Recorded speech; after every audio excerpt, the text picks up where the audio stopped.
अन्नपूर्णा अन्न हे पूर्ण ब्रह्म या चॅनलमध्ये तुमचं सर्वांचं हार्दिक नमस्कार. आज बनवूया चटपटीत असे कैरीचे लोणचे.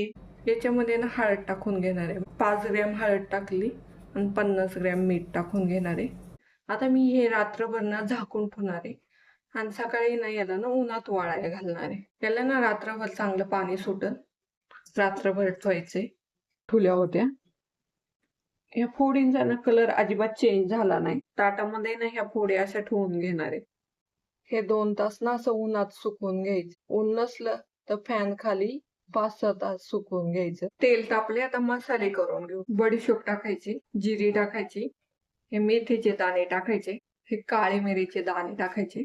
मसाले ना मिक्सरच्या भांड्यात काढून घेऊ आणि वाटून घेऊ. ही मोहरीची डाळ भाजून घेऊ. मसाला वाटताना हळद घालायची, लाल मिरची पावडर, मीठ पण टाकायचं आणि हे सगळे मसाले वाटून घ्यायचे.